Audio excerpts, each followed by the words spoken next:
Good morning.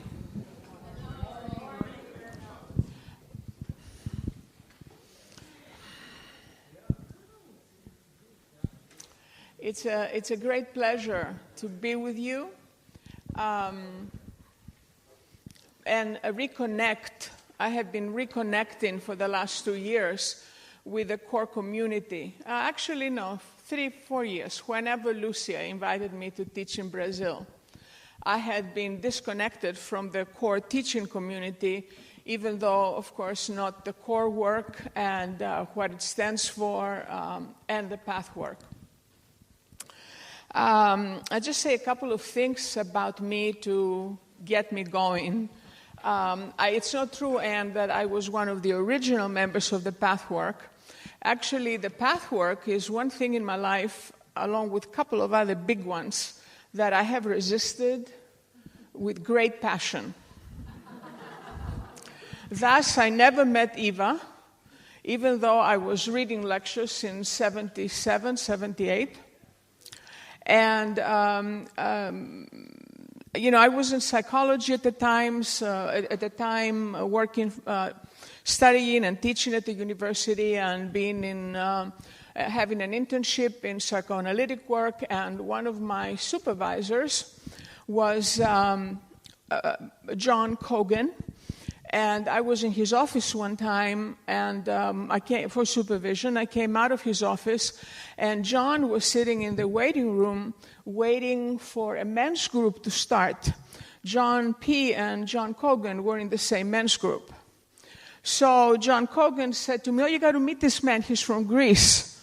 At that time, I was so green and ignorant in the world of psychology, psychotherapy. I guess John Kogan thought the only connection I had with John P. was Greece. So it was at that time, and it was 1981, that I met John, and his energy was magnetic. I connected with him, and from that connection, actually, I took seriously the lectures and started doing my work with the path work. So Anne spoke of gratitude. I have always am in gratitude of what this work has given me. And if I could summarize what it has given me, I tell you, it is that I wake up every morning and I feel gratitude. So it has given me gratitude. So I did say I'm very happy to be with you. And what I want to talk with you about today, first of all, I'm sorry, Case, how much time do I have, please? I know we started late. 1 hour. Thank you. So what I want to talk about today touches on a number of things Pam was talking about. I'll get to that in a minute. But it is really, it represents my current thinking in my work. I have been in private practice for a very long time, over 30 years now, and I teach. So the thoughts I'll share is what informs my work right now. But fundamentally, it is a combination of the teachings of the path work and core. So I don't expect I will tell you anything you haven't heard or you don't know very well. You'll just hear it in my words. And I know we're here to share passion more than knowledge. Because I was worried in the morning. I says, do I have anything to tell them that they don't know? And I thought, forget it. Yeah. So I think one more thing, though, is what this is what I want to share with you about is a combination of is the path work, is the core, and the teachings of. I have had the great luck to have many great teachers whom I met surreptitiously, most of them, like John in a waiting room or on the street. But one of them was James Hillman. I know a lot of you know him. So a lot of his thinking also is always with me. And I think it was James Hillman who first pushed me, I'll say, or insisted or demanded, all those words, but from a good place, the insistence and the demand, that I consider what is the purpose of my work? What is the purpose of psychotherapy? That questioning came at the time, or the beginning of the questioning, because I haven't finished questioning, but the beginning of the questioning came at a time when I was starting to feel burned out in my work, seeing a lot of people one at a time. A lot of you do that. Feeling tired, also getting more mature in my relationship to life and realizing more and more how we need to work at a large scale in whichever way we each are called and bring stuff out to the world. So I was wondering, what is the purpose of my work? And where I am today, I'll summarize the way I put it. I think a lot in slogans, not cliches, or short phrases. It helps me remember. So where I am today, I would, if you asked me and you wanted me to tell you in one sentence, I would say to you that the purpose of my work is to move people, to help people move from seeking individual well-being, health, abundance, to being real. To being real. And of course, being real gives you abundance and well-being and what was the other thing I said? Whatever it is. Yes, that. and good sex and a balanced checkbook and children who speak to you at least some of the time. But it cannot be what I'm doing. It cannot be what I'm focusing on. I want to make a parenthesis, and, well, no. I'm Greek, as you know, and some of you know this, but in ancient Greece, when a person was sick and they would go to the doctor, legend has it that the doctor would ask them to go to sleep, to go to the theater and see a play. And those ancient Greek plays, they talk about individual suffering, but not exactly focusing on it. They talk about archetypes, collective suffering, and the importance of collective healing the collective. So here would be a person sick, going to the doctor would say, go see a play, and then go to bed, dream, and bring me your dream tomorrow. Okay?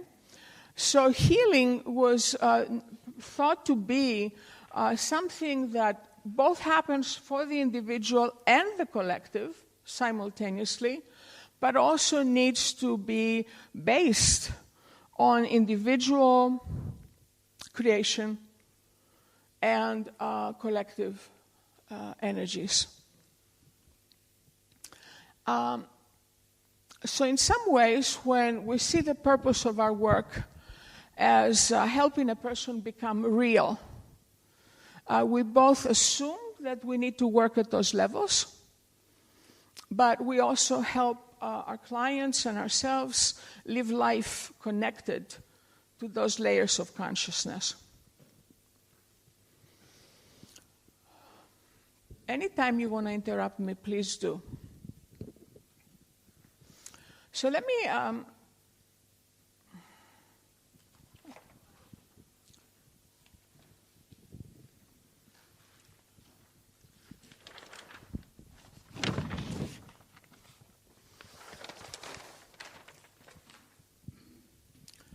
a lot of you know Nisargadatta.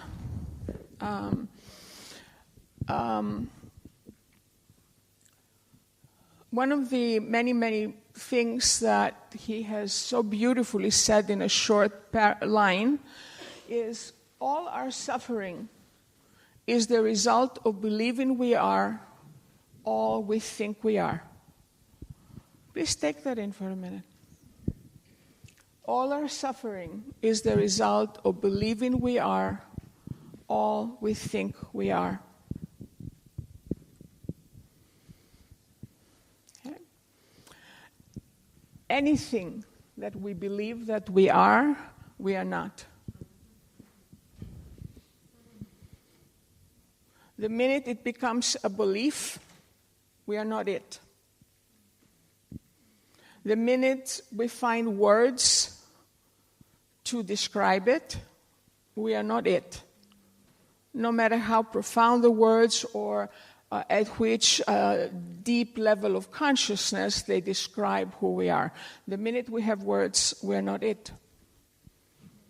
So who are we? Who do I want to help the client know that they are? So I'm going to leave this question for a minute.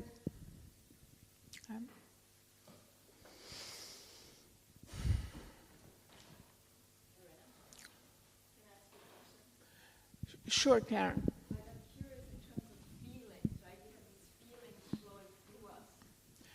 You have a what? A feeling? You have a feeling flow through us. Mm-hmm. Like, would you say that applies to that also, that we are not it? Yes. Yes. Even though, and this is where core work is so beautiful, I cannot think of another modality that can that can be more helpful. Meditation, but I don't call that a modality. But there's no other modality that I consider more helpful in helping us know who we are. The reason, Karen, and I'll go back to that later, but I don't want to leave it hanging. The reason I said no is because feeling is also a product of who we are. Thank you. Okay. The it we are is beyond feeling. However, we cannot get it. We cannot get there without feelings flowing. Okay? We cannot get there if we hold feelings back. Absolutely not.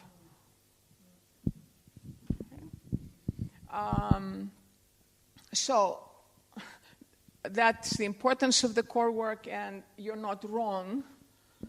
Feeling is an aspect of who we are, but it's not the it that creates it. Yeah? Okay, let me just take a breath. Actually, I'm going to take a longer breath, and I'm going to ask you to take a breath with me. I want to lead you to a short meditation. I brought some music with me, and unfortunately, I can't give. Some of you know my hate relationship with the computer. I was going to say love-hate, but the computer pays me back. So I don't know, that's why I'm hesitating. I don't know how well it's going to work without the music, but I'd like us to try, okay? So close your eyes, and I'm going to guide the meditation, but remember, the purpose of any meditation is to allow the experience of what is.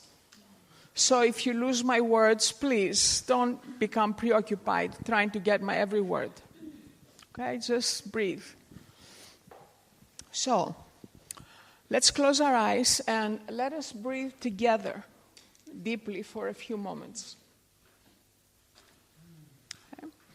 Let us take a long breath in,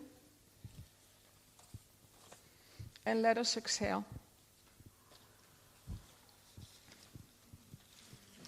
And let us do that again, a long breath in,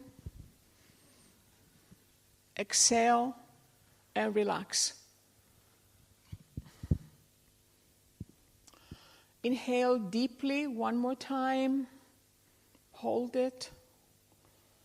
And relax from head to toe.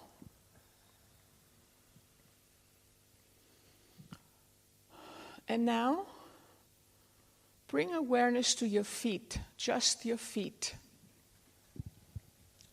Exhale and relax the feet.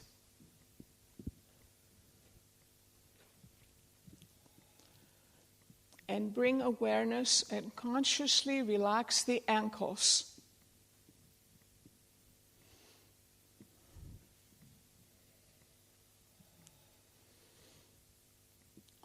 Relax the calves.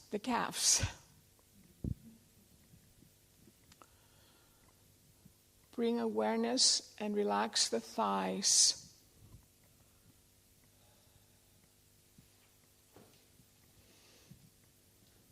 The stomach.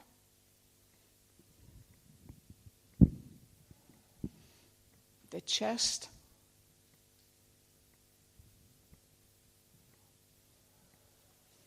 The shoulders, the arms,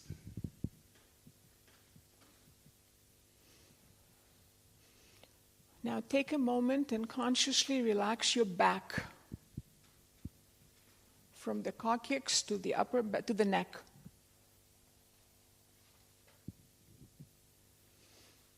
Relax the coccyx, the lower back, the middle back, the upper back,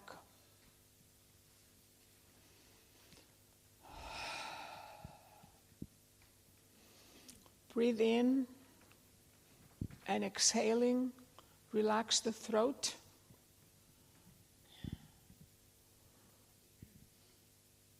The back of the neck, the sides of the neck.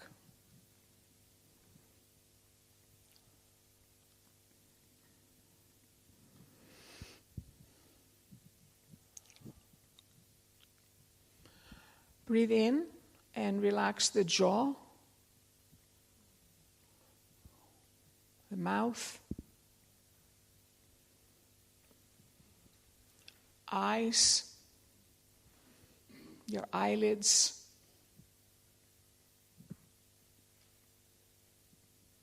your ears, your scalp.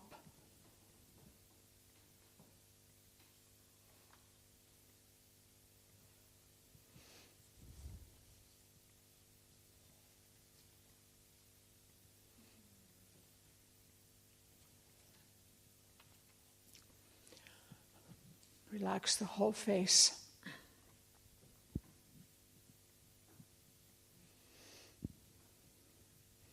And now forget relaxation and allow everything to be as it is right now.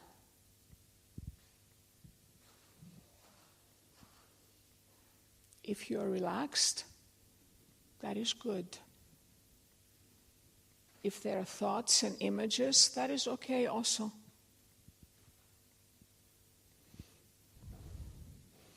If you're in peace, that is good. If there are feelings, that is fine.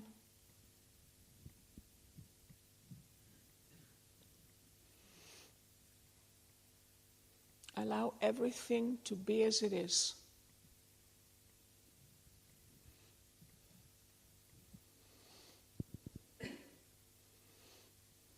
Just saying yes to what is in this moment.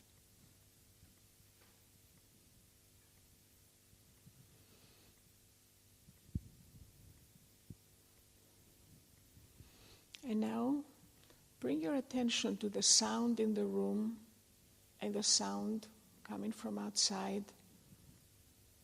Listen to the sound.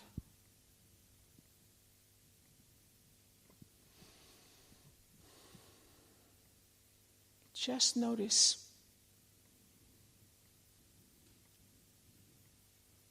Just listen.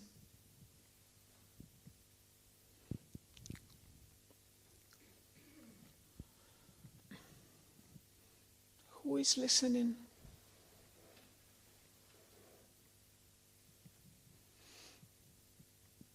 Who is that?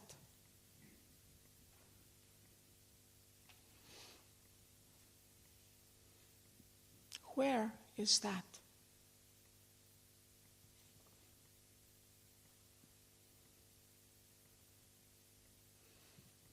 Be the listening.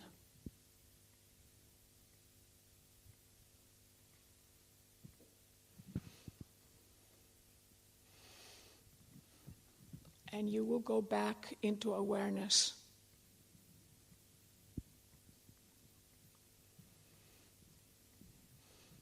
You will go back home.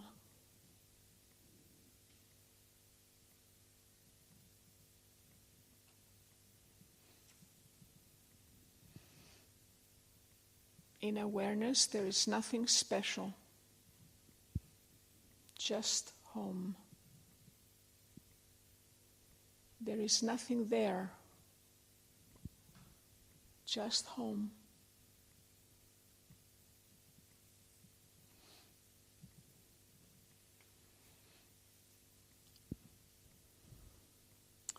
And now continue breathing for another couple of minutes from the center of all perception, the real self.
So, as we come back together, rub your hands and put them over your eyes and your face for a moment. Warm them up and just feel the warmth and the energy of the hands on the face, over the eyes.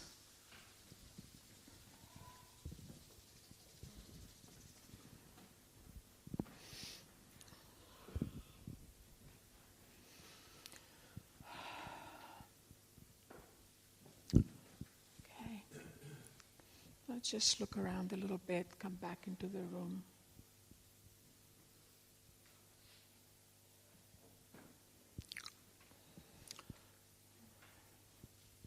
Beyond the lower self and the higher, beyond the mask and the lower self and the higher self is awareness. Beyond the mask, the lower self and the higher self is awareness. In the Pathwork lectures, the guy talks a lot about awareness, but when she particularly asks, who are you? The answer is everything, higher self and lower self. Everything. We very often, even those of us who teach this work, sometimes forget and we think the real self is the higher self. No. But I like the word awareness because it's really a layer of consciousness which cannot describe itself as either lower self or higher self. It cannot speak. It does not have words. So awareness, who we are is awareness. So I think our work is to help ourselves and the client to live life as awareness,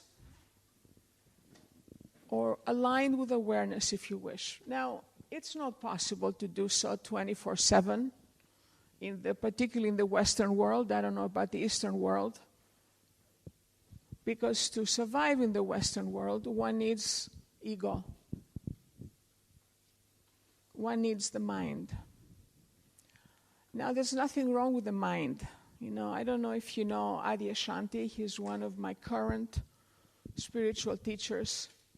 He says the mind is beautiful. The problem, he says, is that the mind, I love this sentence, is in adoration of that which it cannot possibly fully comprehend. I'm going to say it one more time.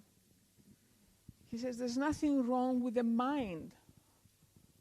The mind, the problem is that the mind is in adoration, like all creation, of that which it cannot possibly fully comprehend.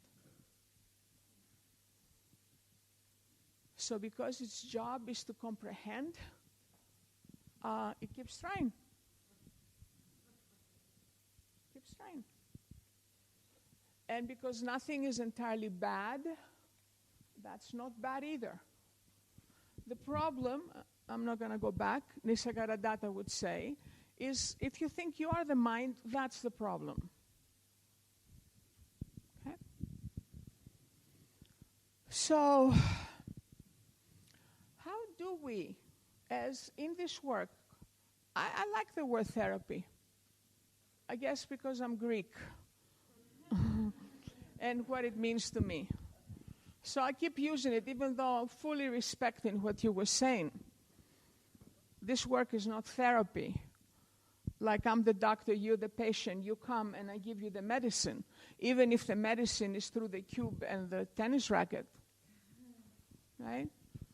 This work of finding ourselves, meeting ourselves, and knowing that who we truly are is awareness, is not the work of curing symptoms. A lot of us cure symptoms. I would venture to say, because I don't think this is just me, whenever each one of you is stuck with a client or a group, it is because you're trying to cure a symptom.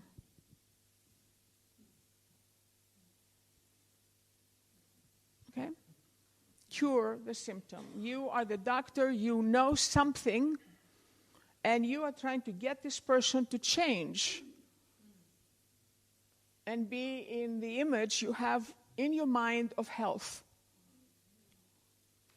And I know Freud is famous for saying health, emotional health, is the ability to be productive and love heterosexually. But even those of us who object to that, being the image of health, we all have an idea of health.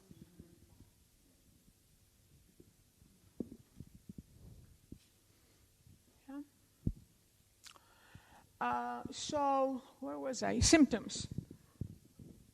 Symptoms, right. So how do I move my service that I offer to the world and to myself from trying to cure or change symptoms to being the work of that can bring the person to being their greatness, as John would say, or to be in alignment with awareness? Same difference. So awareness creates everything. Therefore, it does not need to change anything. Yeah? Awareness creates everything. Nothing exists outside awareness. Awareness creates it. I'll tell you a story, and I have to get to the shadow, at least to name the word before I end here, but I get sidetracked. Actually, you know what I'm doing? I'm trying to invite you to start thinking of what we call lower self a little deeper, from a little deeper place. And I'm trying to invite you to not start thinking, forgive me, I'm sure you all do, to go deeper in what we call lower self in this business.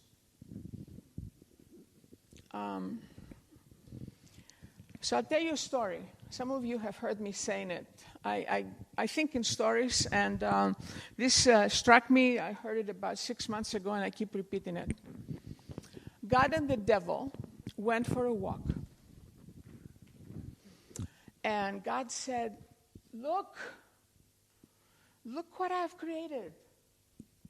Sound and silence and colors and shapes and trees and lakes and seas and humans and elephants and planets and gravity and look. And the devil says, yes. And aren't you glad you created me to organize it all for you?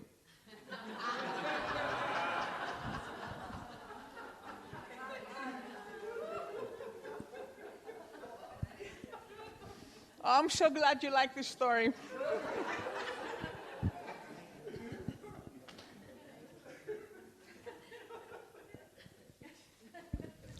So Karen, to come back to you, because I'll answer your question little by little, hopefully to some extent. I can't fully answer it, even though the very quick response is no, feelings are not the real self. When an experience is called feeling, and actually gets to be felt as feeling A as opposed to feeling B, already a hell of a lot of organizing has happened. Yeah? Of course, as we particularly in this modality core know, there's organization above that. The good feelings and the bad feelings. The feelings you have if you're a man and those that are okay if you're a woman. The feelings you have in a community like this and the ones you have in your bathroom. But even at the level of calling it a feeling, there's a lot of organizing. Okay? So awareness not only doesn't choose and pick experiences, but also doesn't differentiate to say this is this and this is that and this is that.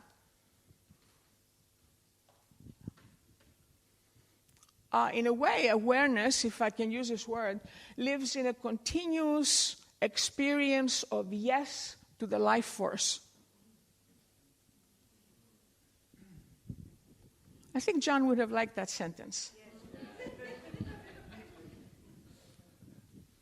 Continues saying yes to the life force. Okay. And what we call lower self, I call it the shadow more. I like that word. Mainly, and it's very personal, because I know within path circles, and maybe core circles, as I said, I haven't been part of the a core community as it has been evolving, so I don't know that much. I'm just coming back to it. But I know within the path circles, very often lower self is considered to be badness you need to overcome. So because I teach a lot the path work, I try to not be you thinking it, because, whatever, energy. So the shadow, I call my talk, what did I call it? Something about exploring the shadow, exploring the lower self. Let me remind you why that is important. We all know that. Remember that thing we all learned early on with the 3 cycles, the lower self, the higher self, the mask. I don't see it that way anymore. But I'll stay with that for now to make my point. We need to explore it because it becomes an obstacle to the core. Okay? It becomes an obstacle to the core, to being in the core. I'm still thinking and trying to understand if the core, if using the word core is a good way to talk about awareness. I think awareness creates the core, but more of that another time. So we need to work with the lower self because it's an obstacle to the core. But when we say that, that sounds very personal. Okay? There is a core in this somewhere motivates this being. And then there's the lower self, which is what? The no to the core, the no to the life force. That's what it is, really. You can call it by many, many names. The schizoid defense all the way up to, or down, whatever, to the rigid defense. You can call it neurosis, you can call it stupidity, you can call it not wanting to open your eyes and see the world, whatever you want to call it. It is a no to the life force. Yeah? But that is both personal and also in our relationship to the collective. We do a lot of work in the personal. Later on, some of you will, well, let me go now. We do a lot of work with the personal.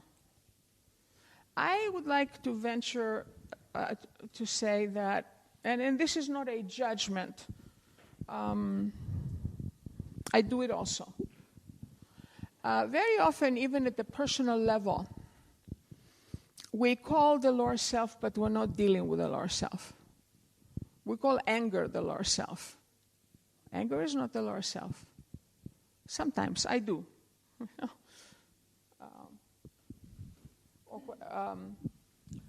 The lower self is actually, if in connection to anger, the lower self is that which either keeps me angry or keeps me from knowing I'm angry. Right?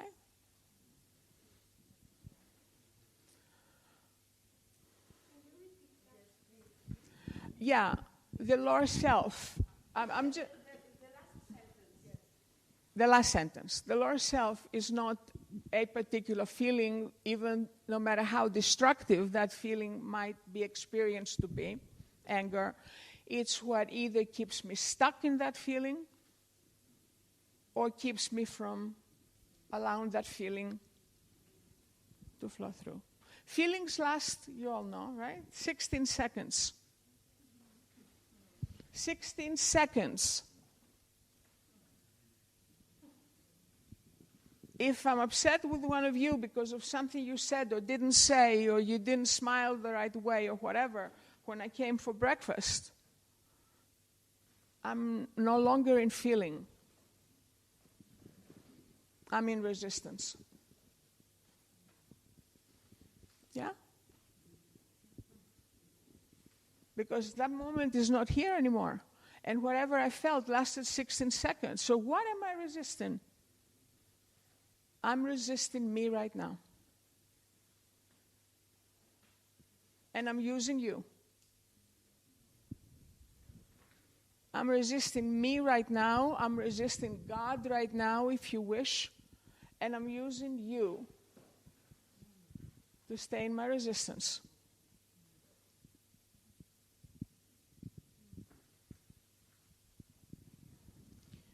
The way I would be using you to stay in my resistance, if I'm still upset about something somebody did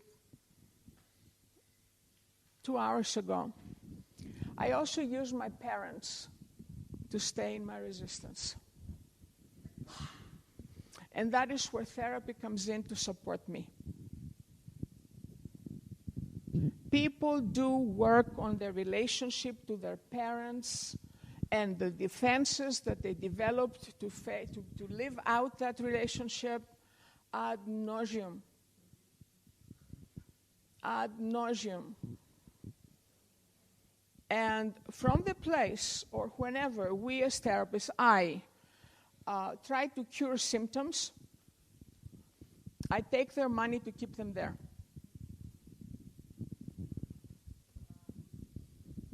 Yeah. That's why they come. That's what they think is stopping them from being or feeling or knowing or whatever it is. So this work with the parents over, 1 second, Kate, over and over and over and over again. Not that it ever ends. Okay, 1 second, Kate. Because as you all know, childhood wounds never get erased. I like to use that example. My mom left me when I was 8 months old, came back when I was 3. I have done a lot of work. I cannot tell you where I was with women when I entered therapy. And I've come a long way. A long way.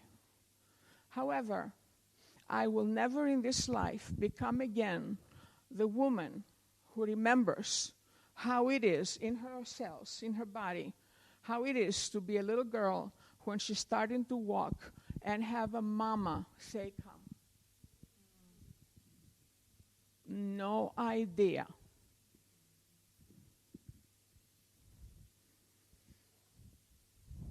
I mean, here, I'm smart enough. But no idea. And that will always be there, and once in a while, it'll come up.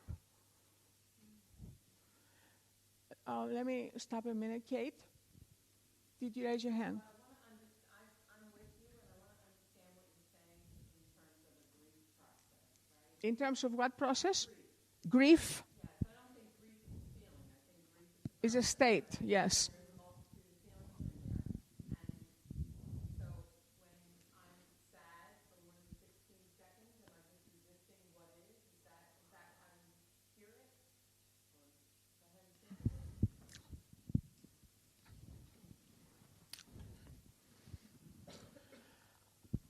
When you're sad, this is a very good question, Kate.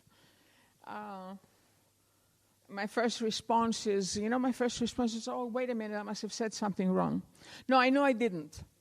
But the mind that tries to come up with an answer, oh, yeah, let me take...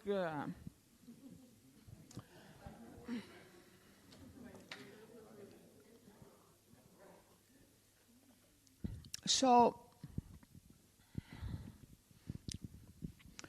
pure feeling, right? Pure feeling lasts 16 seconds. However, in times of grief,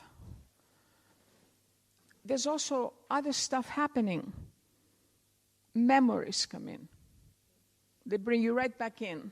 You try to come out, they bring you right back in. Right? And it happens very, very fast. So it feels like one continuous feeling experience. But that experience of grief has many other pieces in it. And it's like, that's how I would venture to answer your question. I just wanted to hear, I'm just thinking of when you're in that depth of sadness, and maybe you go there for longer than 16 seconds, Mm-hmm. but it makes room, and the next thing you know, you can laugh. And the next Right. thing you know, you can do this. Right. Right. So I guess what you helping me remember to say here is that it's not only attachment to the child self that will keep you in a state for a longer time. Yeah? But attachment to the child self, which the feeling being in relationship to something happening back then. Actually, in the path work, the guide asks us to differentiate, and I think you know that. I'm reminding you between feeling and emotional reaction. Emotional reaction has a story, is there for a certain period of time, makes you think of action. Feeling, none of that. You know those times when you cry in your therapist's office? I'm sure both of these examples have happened to all of you in the therapist's office. You're crying and you're stopping to say, can I have the tissue? Or look, yeah? As opposed to times when there are tears and the therapist might offer the tissue and you're being interrupted. Yeah? There's always a story with the feeling, even if it is, I need a tissue now. That's a story. Not with the feeling, with attachment to feeling, forgive me. Yeah? So let me go back. I only have 15 minutes, and I want to mention a little more about shadow work. So this, I was saying, reminding myself, this business, of revisiting childhood experience and childhood trauma. Think how many hours you spent in your office working with the stories of the past, even with people who've been there before. Yeah? Why does that happen? Well, as I said, sometimes it happens because I want to be the best therapist, correcting the best symptoms so you can keep coming. But that's not the only thing that keeps the client there or me there. The thing that keeps me there is untranscended lower self energy. Non-transcended, that's correct? Untranscended lower self energy, the shadow that has not been visited. The shadow that has not been visited. The lower self is personal, but it's also collective. We keep talking about, even the way we talk, I hope we can all think of the way we talk. There's so much research these days that talks about what language creates in the mind. We say, I have a lower self. No, you don't. The lower self occasionally has you.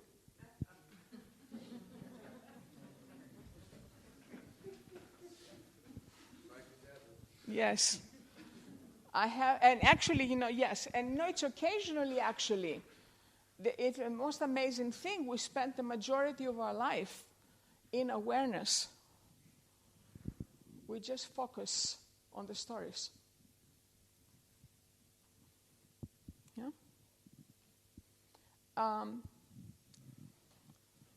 It always strikes me, when I drive on the highway and I drive many miles,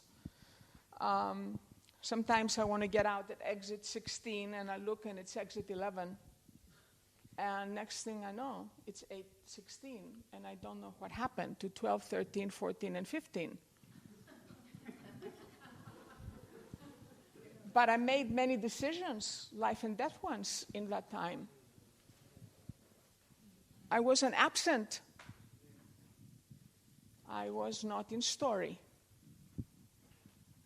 I'm giving you this example so you all know what I mean when I'm saying I spend most of my life not in story. So we don't have a lower self. The lower self is energy much, much, much bigger than the individual. Actually, what it is energy in the universe of lower frequency than some other energies. The energy of spirit. Our self is always present. I use the body as an example. The body is a product of very high frequency energy, intention, and slower frequency energy that creates the bones and the joints and the flesh and the blood, lower self.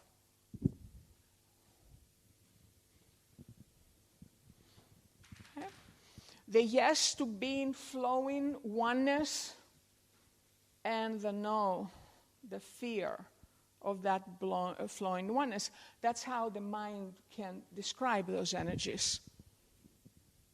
But those energies are both there all the time.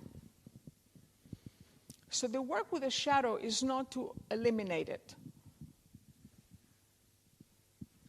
However, it's very important work. James Hillman calls it a moral imperative. A moral imperative. To feel welcoming of all the energies that might at times flow through me, even those that the mind calls hideous, destructive, and I'm saying the mind calls them that. Ugly. James Hillman says it's a moral imperative. Otherwise, what do I do with them? I project them out. I project them out.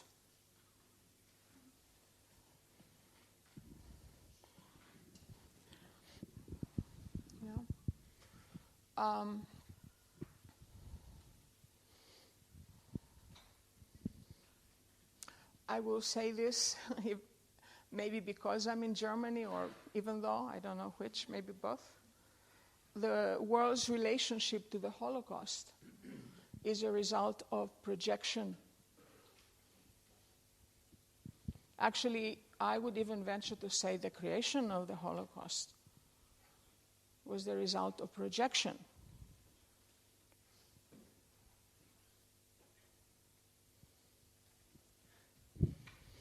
I'm using one example, but there's so many. Forget the Holocaust. It's happening all the time.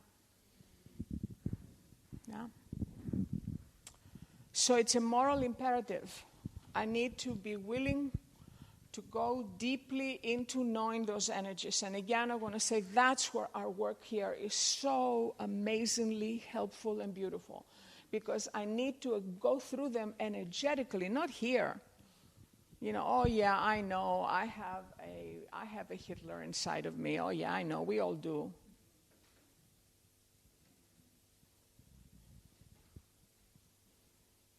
Find it. Find it. And you can only find it through the energy. I don't know how it speaks in you. I know in me, as far as I've gone, and I haven't gone as far as I can go, the energy doesn't even have words, but knows that it wants to annihilate you. Find it. Find in the body. So the work with the lower self, it's hard to summarize, but I want to try. The work with the shadow is really what our work, where the gem of our work is. No, not that it isn't the rest. We need to work through the challenge. We need to free feeling, Karen, absolutely, to be able to go there. But it's a moral imperative to not stop at allowing or supporting the freedom to express feeling. One feels good, but that's not the purpose of the work. As the pathwork would say, my summary of the pathwork, and it comes early on in lecture 17, God doesn't care if you feel good or don't feel good.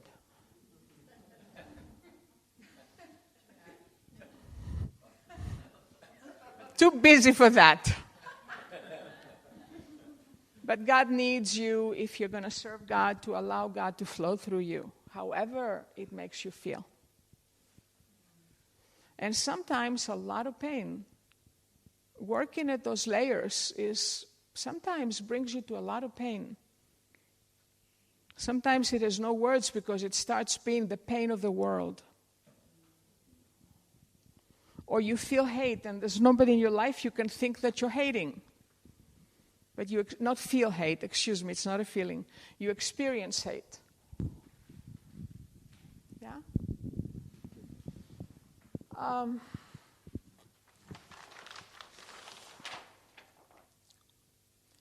In the Gospel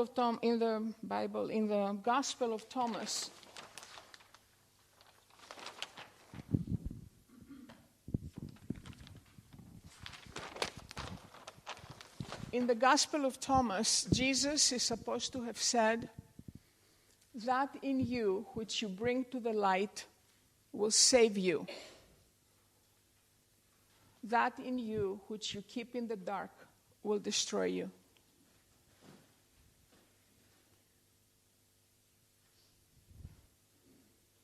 That in us which we keep in the dark destroys our world.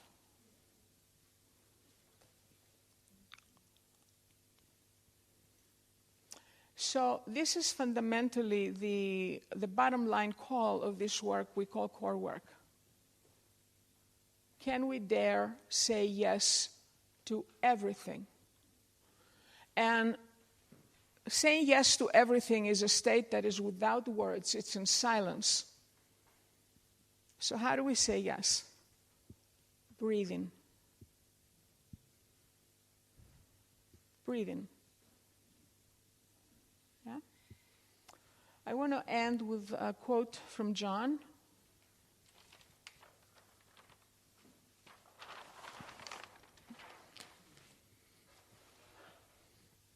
It is only through transcending all obstacles to life that we can rise to the realms of creation. It is only through transcending all obstacles to life that we can rise to the realms of creation. The biggest obstacle to life, and substitute, if you wish, life force, it makes more sense. So I read it again one that time. It is only through transcending all obstacles to life force that we can rise to the realms of creation. And it's not even obstacle to life force, because one cannot put an obstacle to the life force. It's obstacle to the awareness of life force, to the experience of the life force. Yeah? So I'm not going to end yet. I like poems. I have one. Short. From, what is his name? Is it Wendell Harry? Wendell? Okay. He says, to go in the dark with the light is to know the light. To know the dark, go dark. Go without sight and find the dark, and find that the dark too blooms and sings, and it is traveled by dark feet and dark wings. I read it one more time.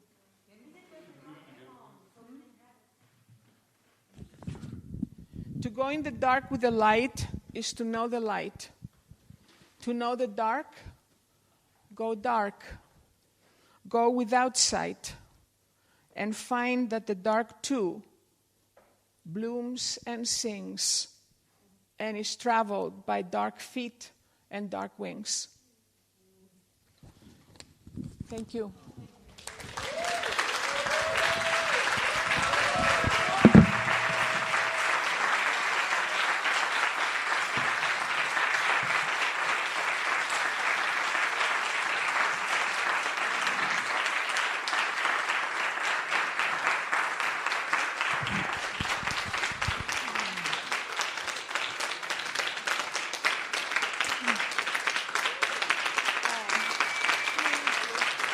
Yes, receive it.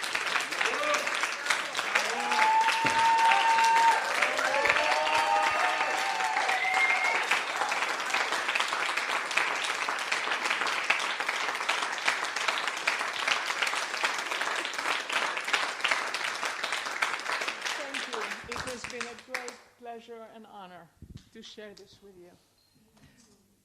I just want to say on behalf of this community and on behalf of Core Energetics, thank you so much for bringing your wisdom and your great gifts to us, and welcome back.